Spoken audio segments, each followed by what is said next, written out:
蓝启仁，还不快去！你想无限饿到吗？怎么一点不知道心疼道理？蓝忘机，婆婆已经做好了饭菜，等我们去吃了。魏无羡摸了摸胳膊，救命！就这一个时辰，他的汗毛就没淌下。蓝启仁的状态太吓人了。魏无羡见蓝启仁同意了去吃饭，赶紧穿鞋准备出去，结果被蓝启仁拦住了。无羡，你还没出月子，可不能见风啊！忘机，你是怎么照顾的无羡，还不把无羡的饭菜端进来？蓝忘机无奈地出门，把魏无羡的那份端了进来。蓝启仁看了一下菜色，有些失望的摇头，还是不够营养。晚饭的时候，把我带的药材放下去，给无羡好好补补。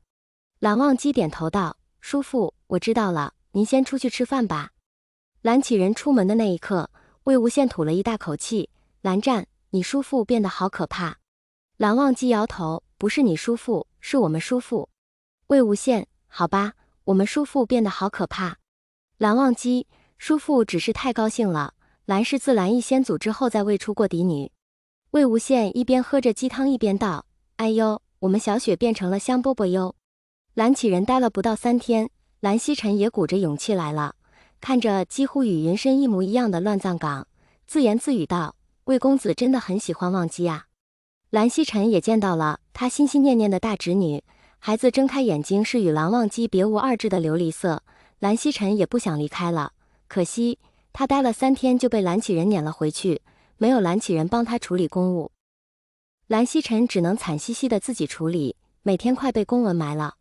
蓝启仁这一待就是1个月，魏无羡在他的准许下终于出了月子，小雪也一直是蓝启仁带的，连温婆婆都夸蓝启仁带孩子有一套。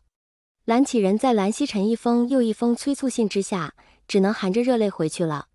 蓝启仁回去，魏无羡才发现有蓝启仁多好，带孩子真的不是一个轻松活呀。他和蓝湛都没有时间亲热了，魏无羡一封信就给蓝启仁发了过去，蓝启仁直接踹了蓝曦臣，飞奔过来带他的宝贝孙女了。不论蓝曦臣如何尔康手，如何挽留，也留不下他的叔父了。魏无羡刚翻进云深，就被传闻中的行走的蓝氏家归蓝二公子带住了。他略施小计，抱着他一起跌到了云深不知处的外墙外。蓝忘机睁大眼睛看着压在他身上的魏无羡，刚想把他翻开，就听到了一个声音：“你是魏无羡？”两人吓了一跳，竟然保持这种姿势齐齐转头看向这人。蓝忘机瞳孔微缩，直接把魏无羡翻开，起身行礼道：“见过叔父。”魏无羡心里真的快绝望了，被蓝忘机抓到就算了，怎么还被蓝启仁也给带住了呢？起身拍了拍衣服，规矩道：“见过蓝先生。”蓝启仁的眼睛上下扫视了一下魏无羡：“既然你已经碰了忘机，我便允许你嫁入蓝家吧。”蓝忘机猛地抬头：“叔父在说什么？”魏无羡歪头：“啊，什么？嫁入蓝家？嫁给谁？”蓝启仁眉头一皱：“你既然碰了忘机的身子，以后就规规矩矩的，水性杨花要不得，好好跟忘机过日子。”魏无羡张大嘴：“什么？嫁给蓝忘机？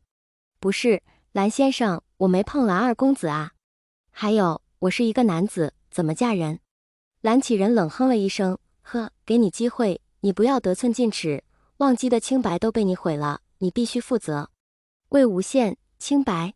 就因为我刚刚压倒了蓝二公子，蓝二公子的清白就没了？”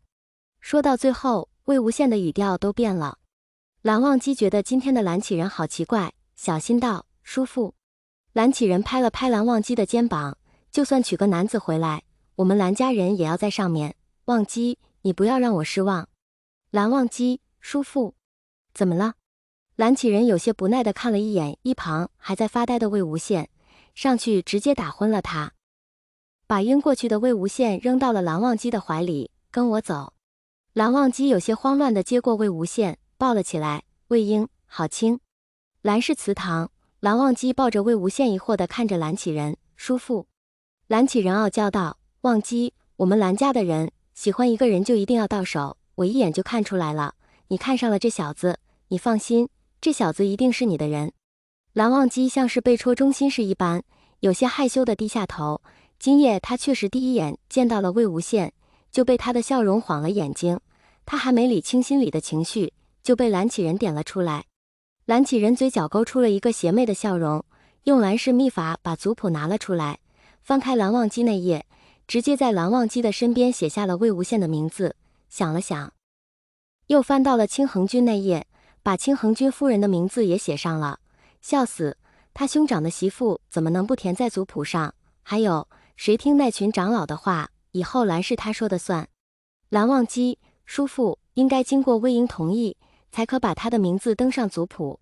蓝启仁眉头一挑，我给他记族谱是他的荣幸，你给他报回去吧。等听学结束后，我给你们举办合集大典。